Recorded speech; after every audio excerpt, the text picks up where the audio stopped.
فأنا ناصح لإخواني بالصدع بالحق تبيض وجوههم. السكوت في مسألة الحزبية يضرها، فاصدع بما تؤمر وأعرض عن المشركين. سلامي على دماج ورجالها والشيخ يحيى ودار العلم يا سعد بانيها. Bismillahirrahmanirrahim. Alhamdulillah hamdan katsiran thayyiban mubarakan fih. Kama yuhibbu rabbuna wa yarallah. Asyhadu an la ilaha illallah wahdahu la syarika lah. Wa asyhadu anna Muhammadan 'abduhu wa rasuluh. Sallallahu alaihi wa ala alihi wa ashabihi wa man tabi'ahum bi ihsanin ila yaumiddin. Amma ba'd. Pertemuan kemarin kita mengambil dua ayat. Yang pertama apa? Bunyinya hendak ya Hamzah.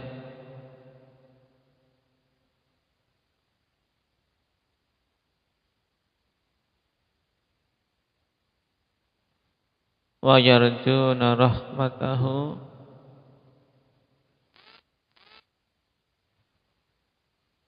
Tayyib, artikan.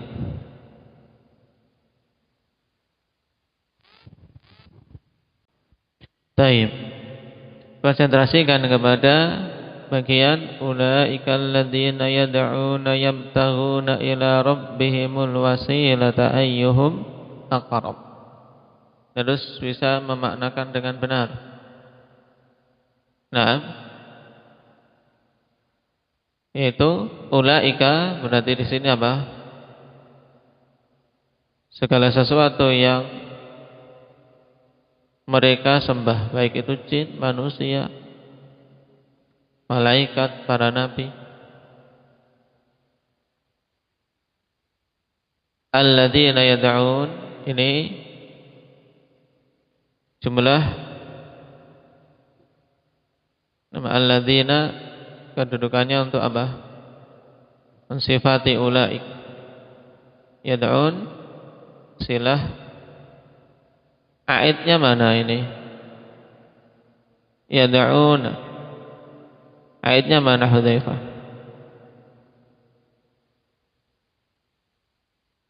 Ulaikal ladzina yad'una yabtaghuna ila rabbihimul wasilata ayyuhum aqrab. Pahami dulu i'rab jumlah ini. Kalau ulaika sebagai mubtada, alladzina sebagai sifat, terus yad'una jumlah menduduki silah untuk alladzina. Sekarang aidnya mana?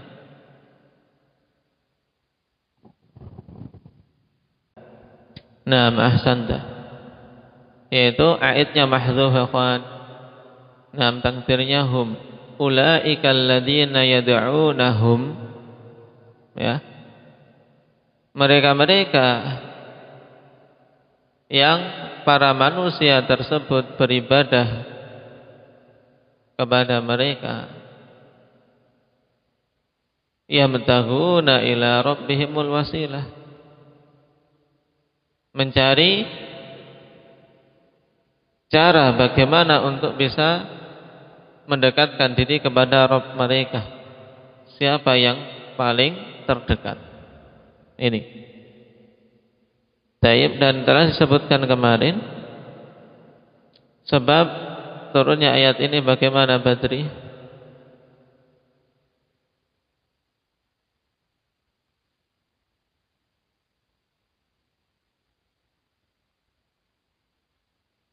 Nah, taib, ada sekelompok manusia yang menyembah sekelompok jin, tapi kemudian para jin tersebut masuk Islam dalam keadaan manusia yang menyembahnya tidak menyadarinya.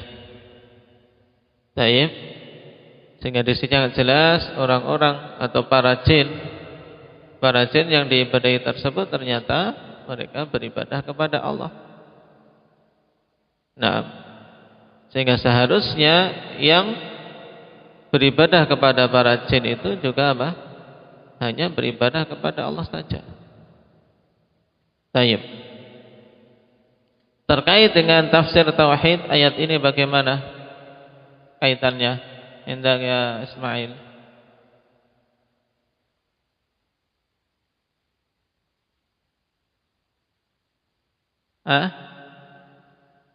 Nah, ayat ini menunjukkan bahwasanya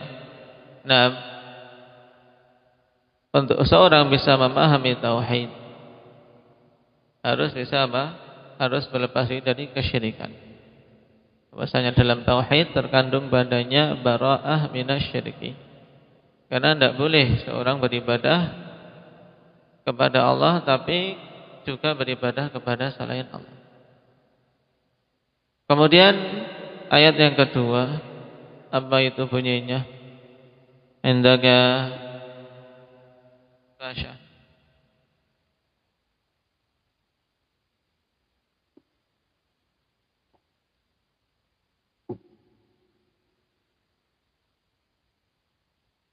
Baik. Maknanya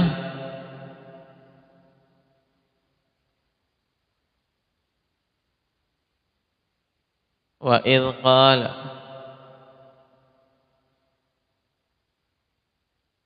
konteks seperti ini berarti apa? Kita diperintahkan untuk mengingat. Uzkur wadhkur idh qala Ibrahim li abi. Itu ingatlah tatkala Ibrahim mengatakan kepada ayah dan kaumnya, innani bara'um mimma ta'budun.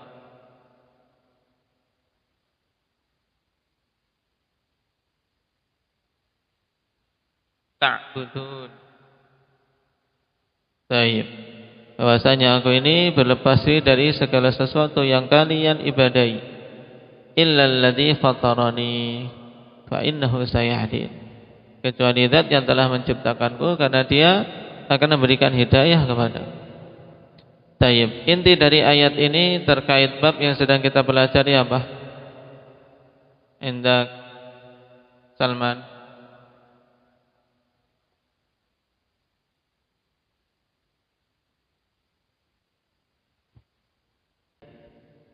Nah, ayat ini menjelaskan tentang makna la ilaha illallah yang terdiri dari dua rukun, yaitu an-nafyu wal itsbat.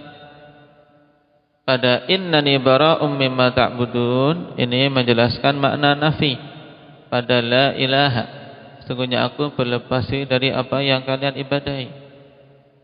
Illal ladzi fatarani, ini terkandung padanya itsbat, menunjukkan bahwasanya tauhid atau la ilaha illallah harus apa? Terkandung dua hal ini, dua rukun ini, yaitu apa? An-nafyu wal itsbat. Baik. Sekarang kita masuk pada ayat yang ketiga. Wa qauluhu ta'ala ittakhadhu ahbarahum wa ruhbanahum arbaban min dunillah. Mereka menjadikan ahbar. Ahbar jamak dari habrun yang bermakna alim, bermakna ulama.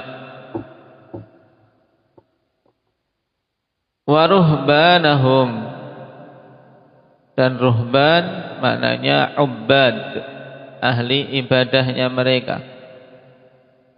Bentuk mufradnya apa? Ruhban bentuk jamak. Bentuk mufradnya apa Zakaria? Rahib. Kalau ahbar mufradnya habrun, ruhban mufradnya rahibun. Kemudian dalam bahasa ini jadi rahib. Paham? Baik. Berarti ittakhadhu ahbarahum wa ruhbanahum. Saya ingin antum pahami makna ayat dulu ya kawan. Kata per kata pahami, kemudian bisa menjelaskan maknanya. Itu pertama. Kemudian yang kedua, mengetahui pendalilan dari ayat ini kok dibawakan dalam bab. Baru yang ketiga, faedah-faedah dari ayat, ya. Itu 3 poin pokok setiap kita dapati ayat atau hadis dalam kitab tauhid. Ittakhadhu ahbarahum wa ruhbanahum. Mereka menjadikan ulama-ulama mereka dan ahli-ahli ibadah mereka arbaban min dunillah, sebagai Rabb selain Allah. Arbab karena jamak dari Rabbun. Setelah kita lewati bahwasanya Ar-Rabbu nama dari nama-nama Allah Subhanahu wa taala yang terkandung padanya penetapan sifat rububiyah. Zat yang menciptakan, menguasai dan mengatur jagat raya ini. Berarti kalau antum perhatikan ayat ini, Allah Subhanahu wa taala kabarkan tentang keadaan ahli kitab. Karena konteks ittakhadhu wawu di sini kembalinya kepada apa? Kepada ahlul kitab dari kalangan Yahudi maupun Nasara. Di mana Allah mengkabarkan bahwasanya orang-orang dari kalangan ahli kitab baik Yahudi maupun Nasara menjadikan ulama mereka dan ahli ibadah mereka sebagai Rabb selain Allah.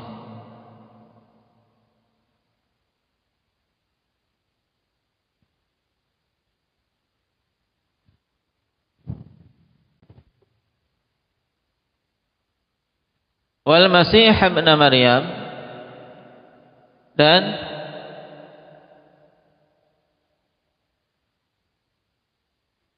perhatikan wal Masih ibn Maryam ma'tufnya kemana? Ma'tufnya kepada ahbar, berarti wattakhadhu al Masih ibn Maryam aidan rabban min dunillah. Dan mereka juga menjadikan Al-Masih ibn Maryam sebagai Rabb selain Allah. Paham mana ayat ini?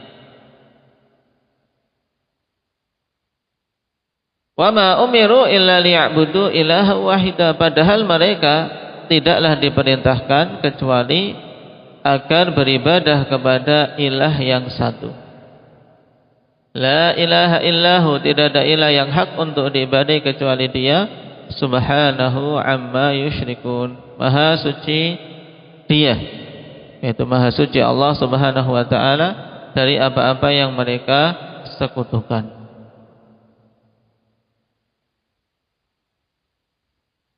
Baik. Ini makna ayat. Kemudian pendalilan dari ayat ini pada bab tafsir tauhid,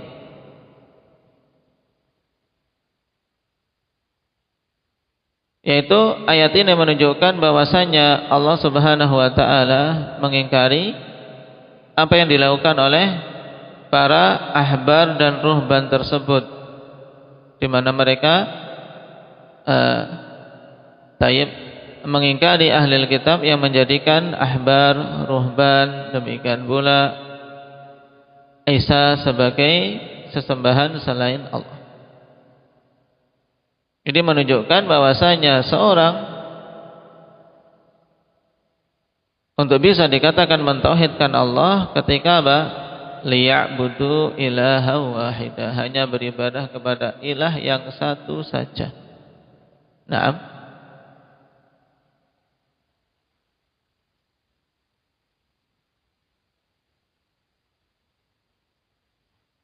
Dan terkait ayat ini, akhwan, ittakhadhu ahbarahum wa ruhbanahum arbaba min dunillah, bukan berarti orang-orang Yahudi dan Nasara itu sujud kepada pendetanya, sujud kepada ahli ibadahnya, sujud kepada ulamanya, bukan. Tapi mereka menjadikan ahbar dan ruhban sebagai Rabb dengan apa? Dengan mentaati para pendeta-pendeta itu pada semua yang mereka ucapkan. Taib. Makanya ayat ini termasuk dalil tentang syirkut ta'ah, syirik ketaatan. Nah, syirik dari sisi ketaatan.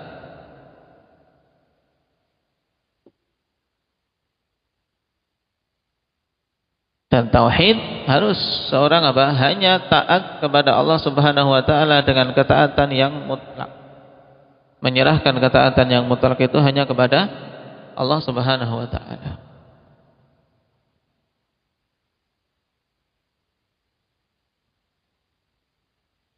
Makanya kalau ditanya terkait ayat, apa bentuk yang dilakukan oleh orang-orang Yahudi dan Nasara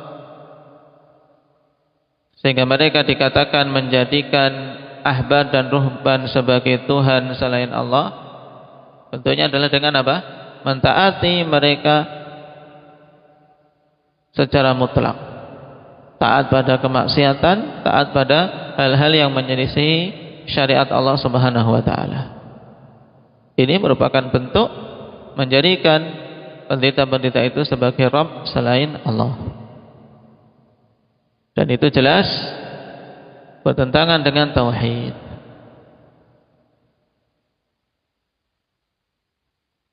Kenapa? Karena seorang ketika mentauhidkan Allah harus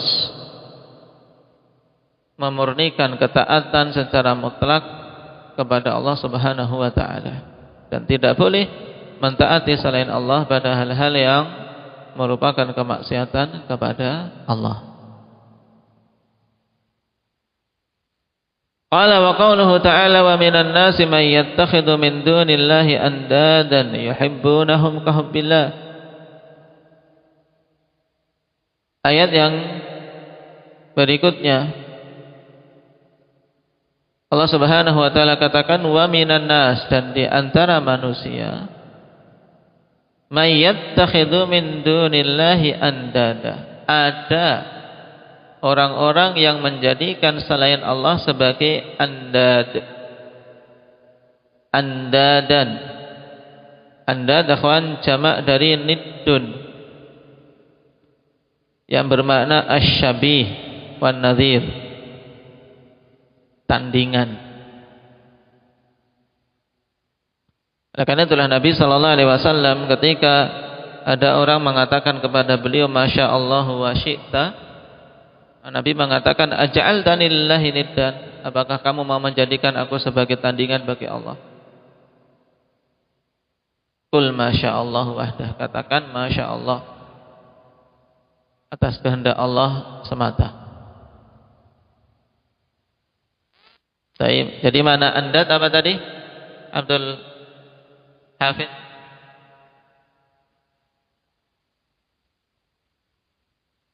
Tandingan-tandingan. Taib syabih an-nadhir, syabih wan nadhir. Berarti makna ayat, di antara manusia ada orang-orang yang menjadikan selain Allah sebagai tandingan-tandingan. Yuhibbuhum kahubbillah, yang yuhibbunahum kahubbillah, yang mereka mencintai tandingan-tandingan tersebut sebagaimana mereka mencintai Allah. Nah, di sini jelas bahwasanya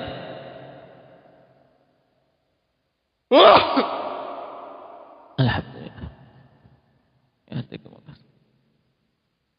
keserupaan yang mereka wujudkan akhwan, sehingga mereka dikatakan menjadikan berhala-berhala itu sebagai tandingan bagi Allah dari sisi apa? Mahabbah. Dari sisi mahabbah. Makanya ayat ini juga dalil tentang apa? Tentang perkara syirik fil mahabbah. Syirik dari sisi kecintaan.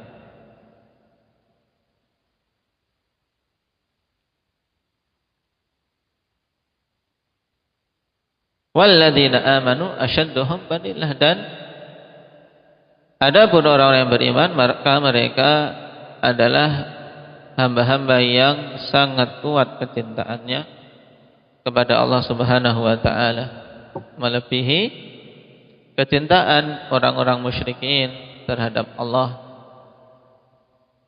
Dan itu jelas, kenapa? Karena kecintaan kaum mukminin, kecintaan yang murni kepada Allah tidak disekutukan. Sedangkan kecintaan orang-orang musyrik, mereka punya cinta kepada Allah, tapi apa? Kecintaan tersebut disekutukan. Sebab mereka juga memiliki tandingan-tandingan bagi Allah yang mereka cintai seperti mencintai Allah. Baik.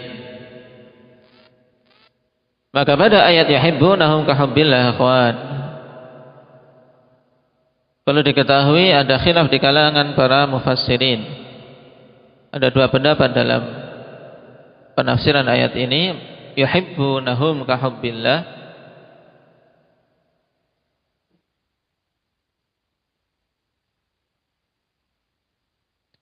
mereka mencintai berhala-berhala itu seperti mencintai Allah, yaitu menjadikan rasa cinta kepada berhala itu sama seperti kecintaan mereka kepada Allah. Sehingga pada hati orang-orang musyrikin itu ada cinta pada Allah juga cinta kepada berhalanya. Baik. Adapun makna yang kedua, yuhibbunahum kahubbillah, yaitu mereka mencintai berhala-berhala itu dengan kecintaan yang kuat seperti kecintaan kaum mukminin kepada Allah. Nah, dari kedua makna ini, makna yang paling mudah dan sangat selaras dengan konteks ayat yang mana? Tentunya yang pertama, itu mudah bagi kita memahaminya. Yuhibbunahum kahubbillah, yaitu orang-orang musyrikin itu mencintai berhala-berhalanya sebagaimana mereka mencintai Allah, sehingga mereka menyekutukan Allah dalam kecintaan. Tayyib. Maka berdasarkan makna ini, walladzina amanu asyaddu hubbalillah, berarti maknanya bahwasanya orang-orang yang beriman lebih kuat kecintaan mereka kepada Allah dibandingkan orang-orang musyrikin. Kenapa? Karena orang-orang musyrikin kecintaannya kepada Allah disekutukan dengan kecintaan selain Allah. Sedangkan kaum mukminin kecintaannya kepada Allah murni, tidak disekutukan.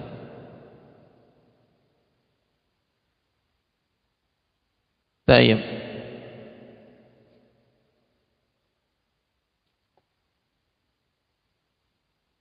Dan mahabbah, akhwan, rasa cinta itu terbagi menjadi beberapa jenis. Yang pertama, al-mahabbah lillah. Ini yang harus ada pada semua rasa cinta yang ada pada diri kita, ikhwan. Hendaknya kecintaan itu lillah, karena Allah Subhanahu wa ta'ala. Yang demikian ini tidak bertentangan dengan tauhid. Bahkan ini menjadi apa? Menjadi penguat dan penyempurna ketika mencintai selain Allah. Tapi kecintaannya karena Allah. Orang tua mencintai anaknya. Baik, anak mencintai orang tuanya. Ini kan mencintai sesuatu selain Allah, ya tidak? Kemudian saudara mencintai saudaranya. Tapi hendaknya kecintaan tersebut lillah, karena Allah Subhanahu wa ta'ala. Al-mahabbah lillah yang demikian ini tidak bertentangan dengan tauhid. Bahkan dalam hadis yang banyak terdapat dorongan untuk seorang saling cinta mencintai. Al-hubbu nam fillah wal bughdu fillah.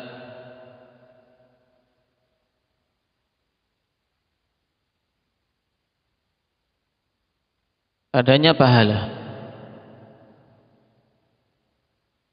Kemudian yang kedua, al-mahabbah at-tabi'iyah. Rasa cinta yang sifatnya tabiat. Baik. Seperti contohkan tadi, orang tua mencintai anaknya, tabiatnya orang tua mencintai anaknya. Cuman ketika dia tidak menambahkan pada rasa cinta itu kecintaan karena Allah, maka menjadi mahabbah yang sifatnya tabiat saja. Ya, seperti ini tidak bernilai. Tidak bernilai tidak bernilai pahala, tapi hukum asalnya mubah. Baik.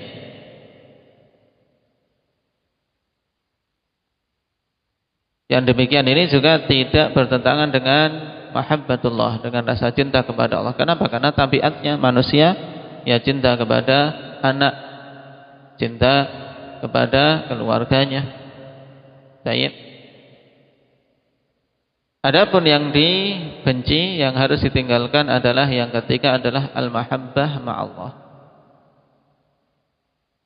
Al-mahabbah ma'allah, yaitu rasa cinta yang diadakan sebagai apa? Sebagai sekutu atas kecintaan dia kepada Allah Subhanahu wa taala. Bentuknya dengan mencintai selain Allah sebagaimana dia mencintai Allah atau lebih. Nah, apabila mahabbah tabi'i ini terlalu mendominasi, maka jatuhlah pada jenis yang ketiga. Nah, makanya setiap muslim dan muslimah berupaya untuk mengarahkan rasa cinta yang sifatnya tabiat itu untuk diarahkan kepada jenis yang pertama, agar apa? Rasa cinta tersebut lillah wa fillah, karena Allah dan di jalan Allah Subhanahu wa taala.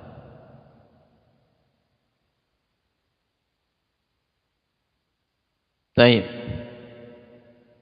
Qala wa fi sahih 'an Nabi sallallahu alaihi wasallam annahu qala man qala la ilaha illallah wa kafara bima yu'badu min dunillah haruma maluhu wa damuhu wa hisabuhu 'ala Allah azza wa jalla.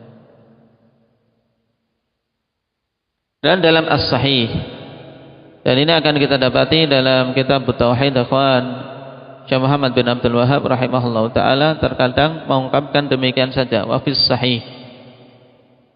Tidak ditegaskan apakah sahih Muslim ataukah sahih Bukhari. Taib.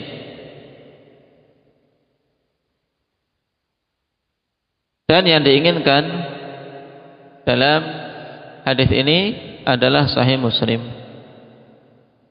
Makanya agar antum tidak bingung nanti ketika menghafal antum tambahkan. Nah, bahwasanya itu dalam sahih Muslim, rawahu Muslim.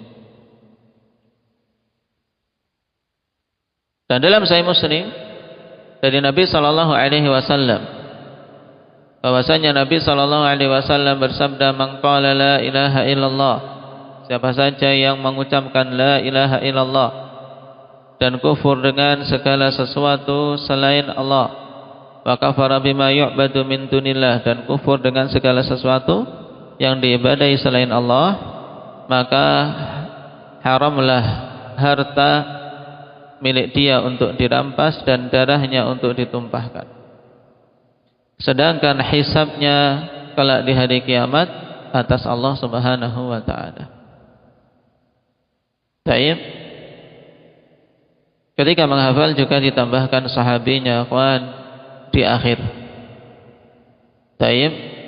Akhrajahu Muslim an Tariq ibni Syam radhiyallahu anhu sebagaimana dalam catatan kaki antum di kitab antum. Hadis ini singkat tapi sangat jelas menjelaskan tentang makna tauhid, akhwan. Bahwasanya ada dua unsur yang harus diwujudkan, yaitu dia mengakui tauhid la ilaha illallah. Yang kedua, dia harus bara'ah dari syirik. Wa kafara bima yu'badu min dunillah, menunjukkan tidak cukup akhwan seorang hanya beribadah kepada Allah saja tanpa berlepas diri dari kesyirikan dan pelaku-pelaku kesyirikan. Baik.